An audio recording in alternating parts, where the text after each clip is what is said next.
Hey, good morning, everybody. It's Dale and Amanda, and we are on our travel day headed to Disney World. First stop is going to be Caribbean Beach Resort to check in, and that should be around 11 o'clock. It is currently 7:47 a.m. So just a little over 3 hours of travel time left, and we'll be there. We are somewhere in Georgia, and 7 brew. Always getting 7 brew. Always 7 brew. So we got a lot. Yeah, what are our plans today? We don't really have plans. We booked Caribbean Beach for the weekend so that we could just relax and have a resort weekend. And then we'll check into Coronado Monday. But Christy, she has horseback riding tomorrow, and we'll be at Circle C Ranch at Wilderness Lodge, the campgrounds. So that's going to be fun. We've not done that before. That's one thing we haven't done. Yeah. We wanted to try to add a few things this trip that we've not ever taken the time to do because we're always rush, you know. So, and it's a long trip, so we're going to do those things. So that'll be fun to look forward to. Also, trying the new churro waffles because we'll be at Caribbean Beach, so that'll be a tomorrow morning thing. Pool time, pin trading. We're gonna go to a few of the resorts on the Skyliner line and pin trade. So we'll show you guys that. That'll be fun. Pin trading is so fun. Yeah. Also, if any of you are pin traders, the Wave B 2026 Hidden Disney pins are on cast member lanyards and pouches now, possibly boards. So a couple of people have been finding them, so we're on the hunt for those. So we'll let you know as we find them. So it'll be the great hunt for the Wave B. Dale is a Hidden Mickey collector, so those are always a priority for him when they come out. And it's so much better to find them in the park than to have to wait for the pouches to come out and pay so much for them. You know, when you buy 10 packs of Hidden Disneys and half of them are dupes, and then you just got to use those for traders. I mean, you have to buy them to get the chasers anyway, but sometimes you can get, you know, sometimes people will trade multiple pins with you and help you get chasers. We also have some friends in California, Cave of Wonders and Melissa Brown, that they help us out as well.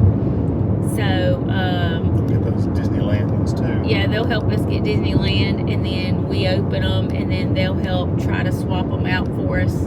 They trade with us. Melissa, we haven't done it yet, but Melissa's always offered to trade before she sends them to me, to open them and trade, but we always want to be able to open them ourselves because it's fun. Hey, if you can ever find you a good friend in California, you can do an equal trade for Disney World for Disneyland pins. We've done that. And then you can get your Disneyland pins a lot easier because Disney World pins are a lot easier for us to get. So. One set a couple of years ago, Trish with Cave of Wonders, we traded a ton of California for Florida, so that helped Dale, but he's kind of backed off on trying to collect the California ones. I've been restricted. It's hard. It's a lot of money. It's like, what do you want, a Disney trip or a handful of pins? I think he just needs to do the whole series of Walt Disney World. That's our home park. And then gradually get his others, you know, because as you wait,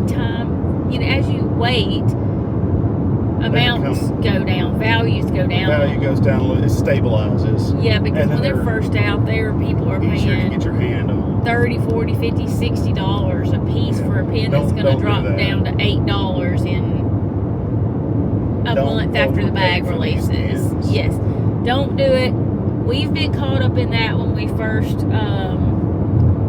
started pin trading, but we're on year 4 or 5 now, so the only only ones that hold a little bit higher value is the Chase and the Super Chase, and that's because they are limited numbers. They don't make as many of them, and you have to buy the bags to get those pins. So,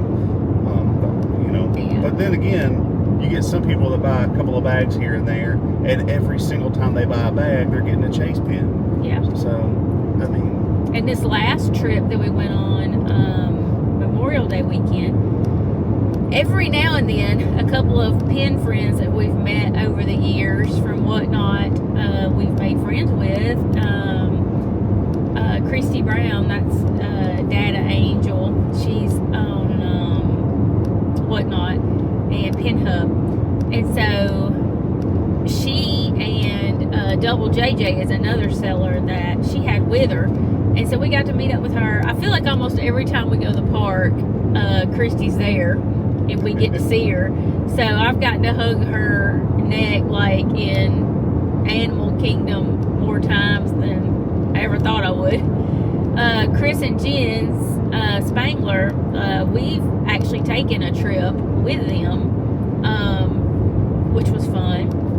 One of our family trips. They came down and stayed. That was great, but we don't get to see them as often. We talk to them a lot, but we don't get to see them as often. So, but great people, great pin sellers. We got a lot of great pin friends. If anybody's a pin trader, I've got a lot of advice and groups that you really need to join. If you want to trade via mail, I trade via mail a lot, and so there's a group called For the Love of Pins on Facebook, and it is by far the best pin trading group. The atmosphere, the people that run it, the admins, all helpful, all great. It built up really fast because WDW Kevin ran into her in the park one day, and he just started mentioning her name a lot, and Artisha's her name. He started mentioning her group name, and it went from like 1,000 members to, I don't know, I think it's like in the 12,000 plus now, and it did it so fast. And people get on there and talk about Kevin's latest video, and everybody calls the pins what Kevin calls them, and he's just kind of started a little wave of good fun through the pin community, so that's good. Definitely. So we are hoping to meet him again, and a couple of others that we have not met yet. So we will be pin trading. We're going to be, like I said, heading to Caribbean Beach Resort, and we will check back with you when we get there in about 3 hours. I've seen love come, I've seen love walk away. So many questions, will anybody stay?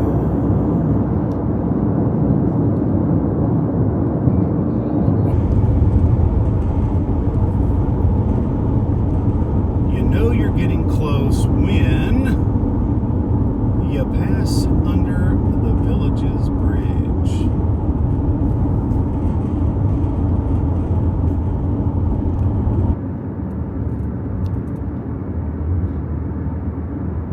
Next in line, all the way up.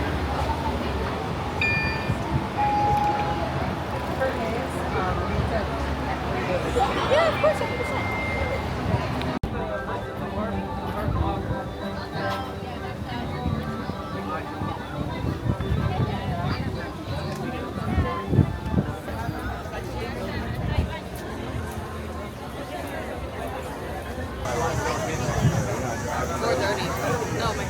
It's 7:30. It's not worth it. I was like,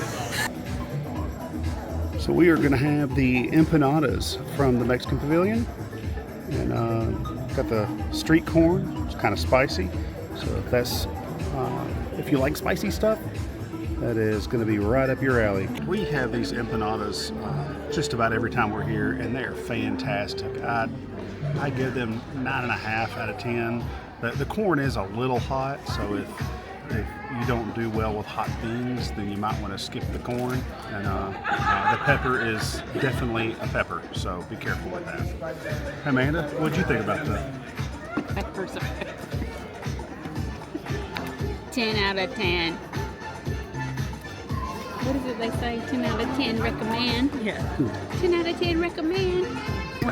So yeah, next time you're at Epcot, try the empanadas out. They're definitely. And then I can sit here while it's recording and go. He cuts a lot of it. And I'm gonna like. I'll be like. So next time you're at Epcot and you're looking for a good snack, try the empanadas. They will not disappoint.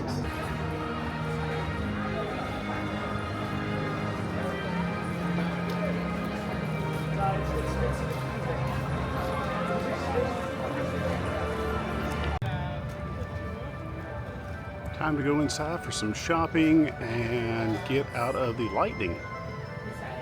The black is unlikely to just in one whole section.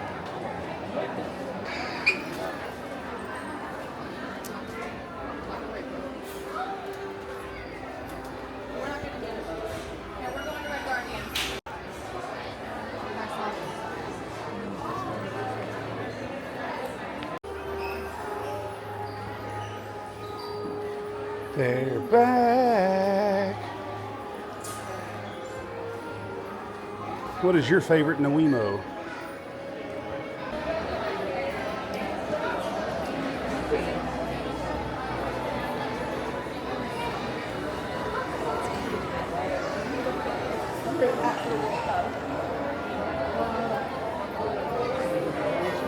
I'm waiting until I can. I just scored a pretty good pin at the Sea Base Aquarium.